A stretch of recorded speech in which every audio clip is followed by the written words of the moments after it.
Hi, my name is Dave Trickett, and this is my wife, Kay. We are the co-founders and directors of Charm Prison Ministry, a ministry that was birthed out of just our past, where we'd come from, where God had delivered us from, delivered us through.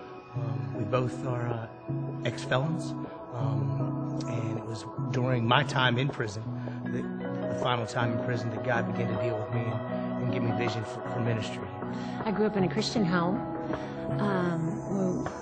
Went to church, went to Sunday school, did Vacation Bible School.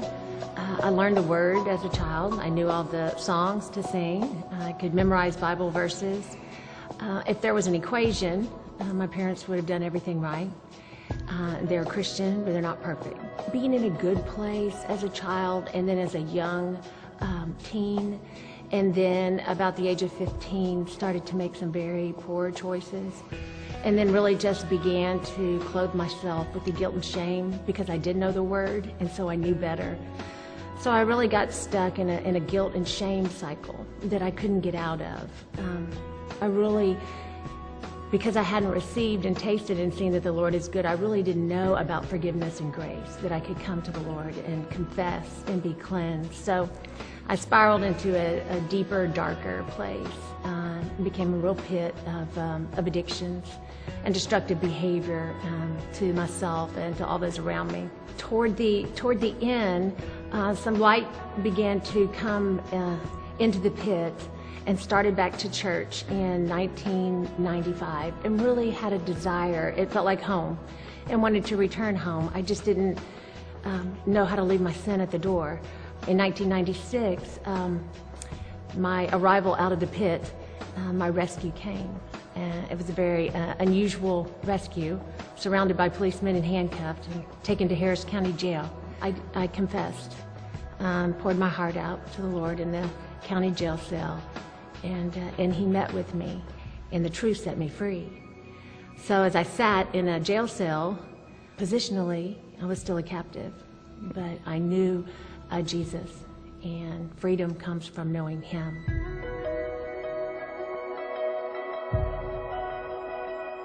Kay and I met each other in that dark place that she had talked about. Kay and I were kind of an off and on boyfriend type of thing. I like to tell people we had a love-hate relationship. We loved to hate each other. But we met in the world. There was something always that was special about Kay. I didn't know what it was, but it was something underneath all the party and the drugs and the alcohol that was something special about it. But I didn't know what that was, and I knew I really had a special care for her, but didn't know how to express that care, not knowing Christ. Little did I know, 2 days before my release in 1996, she would be arrested. And it was about a year later I ran into her, and the girl that I once dated and knew, I thought intimately was a whole different person. She had this peace that resonated from the inside out, this joy that was all over her, it was written all over her face. And I said to her, I just remember asking her, I was like, "What happened to you?" And she looked at me square in the face, and she said, "I got saved." And I'm thinking to myself, I'm thinking in 1993, that happened in my life, not really saying that. And I said, I'm saved too. And she just looked at me. And I will tell you, she didn't say a word, and all of her grace and kindness, she didn't say anything. But if looks could kill, her look pierced my heart. And I knew that there was something missing in my salvation. Here I am saying I'm a saved man, but living life still in the world, selling drugs and doing everything that the world had to offer, and wondering why there was no peace. One night I was in my house, and He just began to speak to me, and not in an audible voice or anything like that, but I just from the depths of my soul, I could hear God speaking. And I picked up a Bible in my house and began to read it, and God was speaking through His Word and telling me that that if I didn't stop living the lifestyle I was living, that my doors were going to come crashing down. I didn't know that would mean literally. 2 months later, the doors of my house came crashing down. Drug enforcement agencies and ATF and all the different officers and came into my house with guns pointed everywhere. And in my past, that would have been a time to hit the ground or run, but there was something in my spirit that said, "Thank God."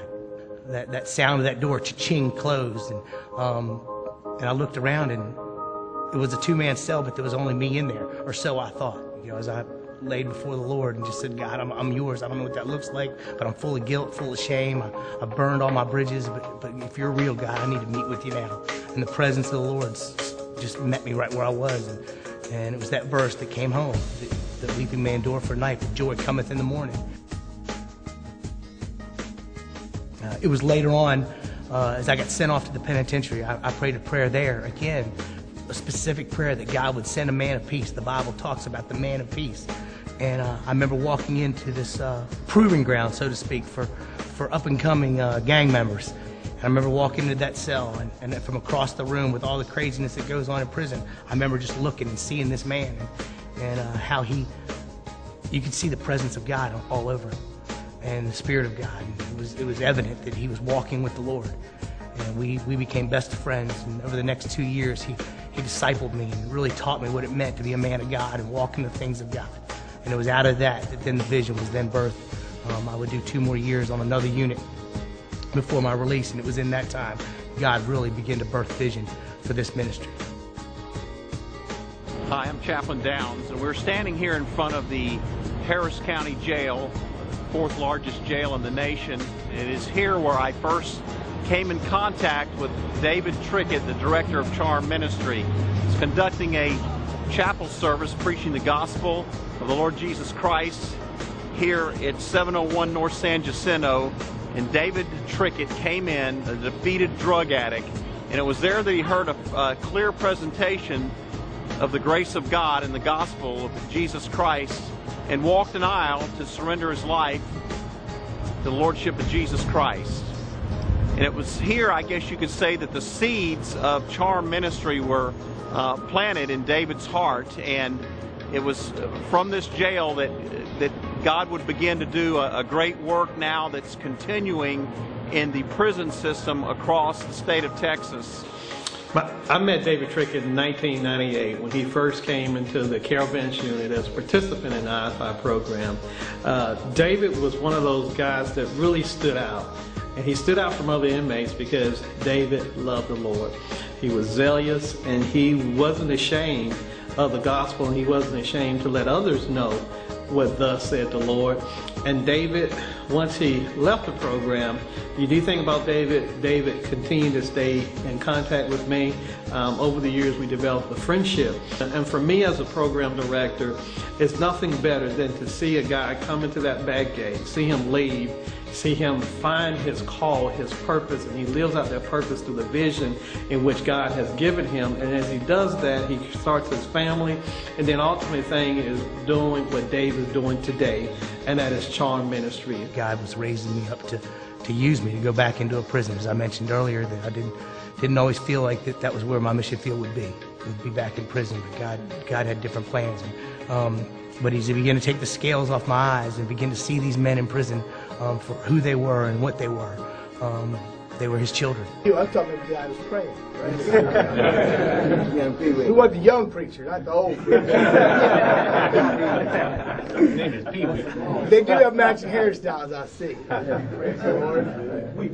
I'm John Eckeberger, and it's been my privilege to serve as the chairman of the advisory board for Charm Prison Ministry for the last 2 years. And I've had the opportunity to be involved in a number of ministries through the years, both on church staff and parachurch organizations. And so when I first met David and Kay, and they were beginning to dream about the transition into full-time ministry, and I asked Dave to kind of share his dream with me and his story with me, I instantly knew it was the sort of thing I wanted to be involved with. You know, one of the unique things about Charm is that we may have made a conscious effort not to try to serve every prison unit in Texas. Our goal is to focus on a number that's achievable for us, 6 or 8 units, and we're doing that right now presently. But units that we can invest in over and over and over again. We're not looking to go into a unit and just spend one afternoon and never go back again, or go back a year later or 2 years later. Our goal is to go back often enough that we can build relationships with men and women that are incarcerated, so that not just ministry inside the walls takes place, but once they're released, and they are going to be released, most of them will be back in our communities, and so that there are relationships that are meaningful. In 2007, I given my life to Christ. And at the other units that I was on, I didn't really have an opportunity to foster that relationship with Christ. As I was doing my time, I had begun praying to God to give me an avenue and a way out of the gang involvement that I was in around the individuals that were negative influence in my life. Charm Ministry has come in on several occasions to do volleyball tournaments, to do basketball tournaments. And when I met David Trickett and some of the other men, Ryan Harlan, for instance, they had given their time on a Saturday. And it took me kind of by surprise because I wondered why these guys would spend a weekend away from their families, away from their jobs, in a prison with us. And as they began to come into the prison on a more regular basis, aside from the sports that they brought in, I began to fellowship with some of these guys, Blair Cairns and Ben Rogers. I began to communicate with these gentlemen on a one-on-one basis. I was even able to write them. And I began fostering a relationship that helped me to understand what they had inside of them that I wanted. And it was a peace and a love for God. When we're not actually out on the court playing volleyball or playing basketball, we have one-on-one time. And I look at that time as kind of a mentorship where they can tell me things that I don't know about the world as far as how to be interpersonal with people, how to pay bills on time, how to budget money, what it takes to be a part of a church, to fellowship with other men. And they give me ideas on how I can redirect my life. In July of this year, 2011, I walked out of the prisons a free man. But it was during my prison time, prior to being released, that God was bringing different people into my life, such as Carl and David Trickett with Charm Ministry. I have to say that they were very instrumental in me understanding, that God is a God of grace, and He is a God of second chances, and was beginning to reconcile me back into society prior to even stepping out. I was meeting these people that were just opening up their hearts to me and just loving on me. So when I got out, I immediately had David Trickett and Carl as accountability partners, so that when I'm out here, I got somebody I could talk to, somebody I could pray with, somebody that's going to hold me accountable. And so as time has gone on out here, I've continued to serve God. I've continued to faithfully seek Him, because the Bible tells me, seek ye first His kingdom and His righteousness, and all these things will be added unto me. And so God has held His promise true.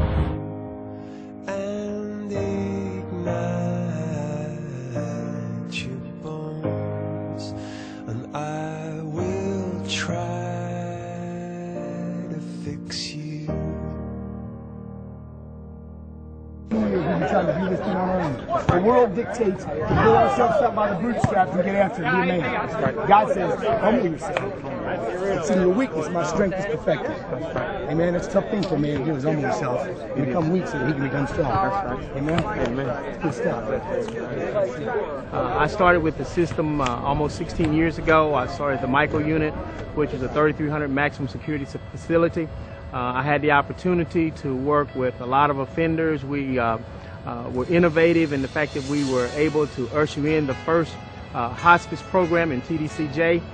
We were able to serve hundreds of offenders. We averaged a little over 100 deaths per year while serving at the micro hospice facility. We also initiated a program called Day with Dads that later received the Governor's Award for innovativeness and for the role that it played in offenders' lives and their families' lives. David and his team of volunteers have been coming ever since I've been there for the past 5 years. They have been an integral part of what God is doing. We've done basketball, we've done softball, but most of all, they have learned to fellowship with the guys, and the guys have come to know them as someone that they can count on, someone that they can look up to, someone that they can trust. Not only are they ministering to the guys while they're inside, but they have a transitional, transformational type ministry in that they are working with the guys when they get out. Dave, who himself is an ex-offender, knows how to walk the walk and talk the talk. He knows how to relate to the guys. He has a team of guys, some who've been in, some who have not, but they all come bringing the good news of Jesus. They come showing how to love people, however they are and wherever they are. So I want you to know that God is not only raising up men in white, but God is raising up men even after they get out. And Dave is a prime example. He and his wife have just done an awesome, awesome job. And I want you to know how much I love him and how much I support him, because I think that they have done just a masterful job of ministry. So I want to invite you, if you're not involved in the ministry, get involved in the ministry, because it is doing things, it's going places, and God is in the midst.